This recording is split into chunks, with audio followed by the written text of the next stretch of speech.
Ayan, magandang araw po sa ating lahat, mga kalingap.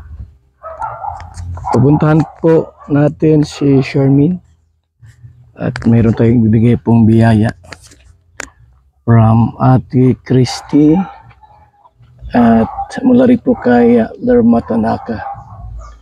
Bali 5K po lahat, mga kalingap, yung blessing po.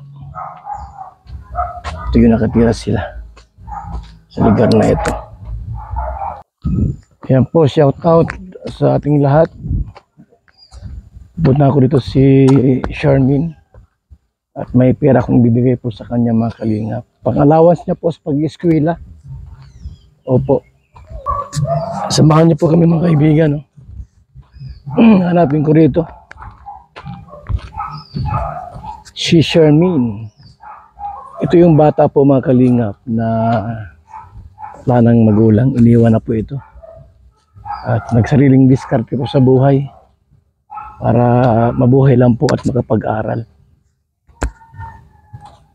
Kung tutuusin po, mga kalingap, may ama at ina pa ito, pero walang silbi yung magulang nito sapagkat sila po ay pinabayaan po sila, mga kalingap, mga kaibigan. Tayo. Okay, mga kalingap, samahan niyo po ako. Baka nandyan na si Hoy!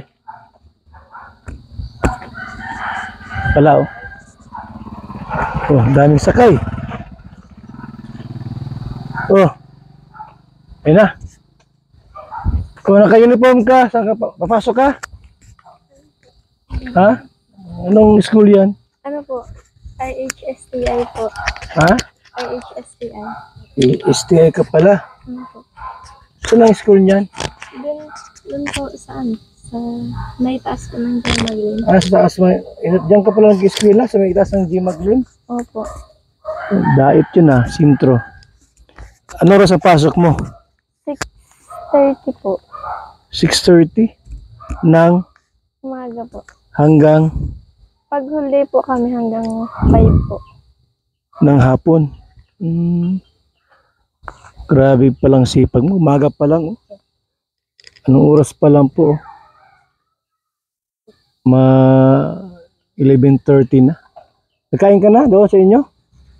Oo na po. Nahirap mong hanapin.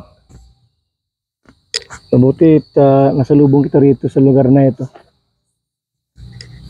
Kailan ang birthday mo? Tapos na, no? Nag-birthday ito po nung nakaraan. Kumain kami sa Altias. Kaya masaya po si Shermin kahit wala na yung magulang niya. Walang balita sa mga magulang mo? Papa mo walang balita? Wala po. Nanay mo walang balita? Wala din po. At wala siyang no? Wala lang siyang magulang na umaruga. Nandito po ang Team Kalingap na para tumulong po sa kanya kahit paano, di ba? Yung mga sponsors natin nagmamahal kay Shermin. Yan, shout out po sa mga nagmamahal kay Shermin. At ito po ay nag-i-eskwela po sa sariling sikap at diskarte. Kasi nga po wala man siyang magulang na nag-aruga. Ilang taon kang nung ikaw ay pinabayaan ng magulang mo? Ano po? 4 years old po. 4 taon po ito iniwan po ng magulang. Hanggang ngayon po walang suporta. Ayan, nag-i-eskwela po siya. At nalaman po natin na si Shermin po ay talagang nakikitira po sa kaibigan dahil yung walang magulang nag-aaruga at tumutulong po sa kanila. Kaya mabuti nga po na-scout ito ni na-scout ni Ritz Falcon. Kumusta na, Shermin? Ano po? Ayos. Hindi ka nag-absent sa pag-eskwela? Ang pasok mo ba ay Monday to Friday? Opo. Monday to Friday ang pasok mo pala, no? Eh, grabe ang mo, pamasahe, gastos. Saan ka nakain sa school na? Opo, nabaon na lang po. Or kaya po nabili po yung at 25 po ba? Yung siomai rice po. Ganun. Siomai rice Para po kapag tumataba ka ay at siomai rice ang kinakain mo. So, talagang medyo mahirap ang sitwasyon mo,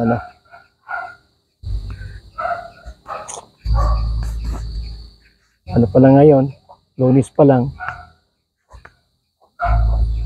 Monday to Friday pa lang pasok mo. Opo.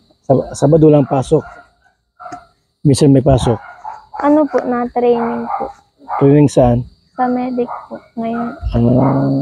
Sa medic? Na-training ka sa medic? Grabe sobrang sipag ni Charmin. Anong grade mo na nga? Grade 11 po. Grade 11. Grade 11 na po si Charmin, mga kalingap. So, senior high yan, di ba? Opo. Tapos, may grade 12, no? Ano yung grade 12? Ano yan? College na ba yan? Di pa? Hindi pa din po, senior high school pa din po. Ibig sabihin, mag-grade 12 ka pa. Opo. After ng grade 12, college na. College na po. Ano yung kurso mong gustong anuhin? Ano po, mechanical engineering. Mechanical engineering. Yun ang pangarap ng bata, no? Kahit medyo hirap. Maraming paraan. Ha? Pero po nung nakita ko po si mga yung nag-Bible study po kami. Sino? Si Ate Joy po. Si Joy? Opo. Yung mga nag-criminology po. Parang ang ganda po mag-criminology. Pulis? Opo. Gusto mo mag-pulis na lang kaysa yung kung sa bagay, maganda ang pulis. Dahil unang-una ang pulis, mataas ang sweldo. Tapos naka-uniform ka ng pulis, mayroon kang baril. Parang gusto ko yun. Mas maganda sa iyo ang pulis. Kasi Diba? nung nakita ko siya, para pong nag-i-enjoy po siya dun sa Kaya parang na-inganyo ka kay Opo. Joy Mary Joy, na nakilala mo siya at pulis ang kurso niya. Ikaw, mas maganda ang pulis kasi hindi ganong mahirap kumpara sa mechanical engineering. Talagang math yun. Mas mahirap talaga ang math. Ganon. Yung police, siyempre, lang yan. Kumbaga sa mas magaan kumpara sa ibang kurso. Police pala ang gusto mo. Kasi po nung nakita ko si Ate Mary Joy. Parang nainganyo ka. Opo. Kung sakaling maging pulis ka, sino una mong babarilin? Hindi ko po alam. Tatay mo. Ingat ka sa anak mo. Pagka nakita ka, babarilin ka nito. Pinabayaan mo yung mga anak nyo Dapat hindi ganon. Dapat gaano man kahirap ang sitwasyon yung mga anak ay huwag pabayaan kasi bata pa, iniwan nyo na. Hindi magandang yun. Halimbawa sa anak, sa pamilya. So, meron itong binigay na pera sa'yo. Sailor Matanaka, may 2,000. Tapos, nagbigay niya po si Ate Christy ng 3,000. Kaya total na pera ay 5,000 pesos. Ayan, ibigay ko sa iyo ha. 1, 2 from Irma Tanaka. Maraming salamat po. Maraming salamat po. Irma Tanaka at 3,000 po mula kay Ate Christy. Allowance mo raw yan. Thank you po. Pagkain mo, panggastos mo. Ayan po mga kalingap. Ano masabi mo sa kanila? Maraming salamat po. Sobrang laking tulong po nito sa pag-aaral ko. Kasi po kahit po libre po yung tuition po dun sa sa pinag-aaralan ko, madami pa rin pong bayaran. At least nakatulong sa'yo, di ba? Kaya salamat po sa mga nakapanood ng vlog natin at nakita po yung katayuan ni Shermin at tumulong po sa kanya. So, salamat po dahil kahit paano po mga kalingap, nakatulong tayo sa batang ito na iniwan po nga po ng magulang, iniwan ng ina at ama itong batang ito. So, tuloy ka lang Shermin sa buhay mo ha. Huwag kang sumuko, yung pangarap maging pulis, tama yon. At maging lingkod bayan ka. Actually, maganda man ang pulis. Kung nasa traffic ka lang, di nasa traffic ka lang. Kung nasaan ka man destino. Kung sa ano, paghahunting ng mga kriminal, pwede rin yun. Tangkad ka naman eh. Di ba? So, sige ha, ano masabi mo? Aalis na rin po kami. Ano po?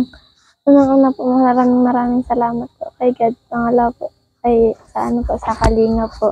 And sa mga ano po, nagbibigay po na ano, Tulong. ng tulong po. Kasi ano po, talagang sobrang laking tulong po nito sa akin. Lalo na po, wala po akong magulang na ano sa akin, nagsusuporta. Kaya po ano po, maraming salamat po. God bless. Yan, sige. Thank you ha. Mga kalingap, salamat po at ito nga po, nasumpungan natin dito si Charmaine habang naglalakad. Maraming salamat, mabuhay, God bless. Mga kalingap.